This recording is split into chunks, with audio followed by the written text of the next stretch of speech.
I came to do two projects during the residency in Horsham.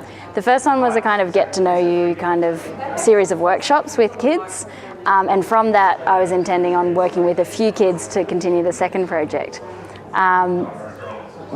Probably by the end of the first day I realised that that wasn't how it was going to happen, and I ended up working with that entire group of kids the whole way through, and just kind of going from day to day workshopping different ideas with the kids and bring the project in different directions every time. So I started off with some workshops with kids about philosophy, where we spoke in groups about philosophy. We used objects to elicit questions about the nature of being and living together and beauty and things like that.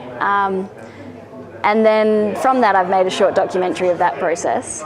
And then the second part was really dictated by the interviews that I did with the kids and with the elderly people in Horsham as well, where I got them to talk about stories from their life, where they would have liked to have done something differently.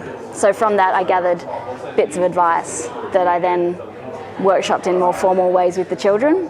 I think that the most important part of the work that I've taken out of it is something that I didn't expect to happen at all, and that's that through a series of quite frustrating changes in the work where things didn't work out, and I just the projects were not going, nothing of the project went the way that I expected it to or that I hoped it to. And I was kind of sitting at a cafe one morning just thinking, what am I going to do? How am I going to make this work?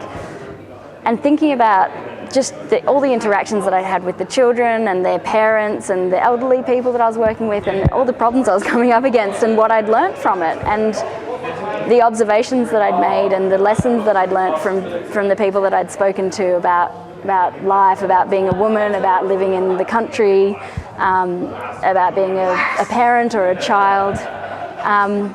And so I just started writing them down, and in 15 minutes I had a list of 2 pages, and that's what I've continued. So over the top of the workshopping at the Vulcan, I'll be saying this list of things that I've learned.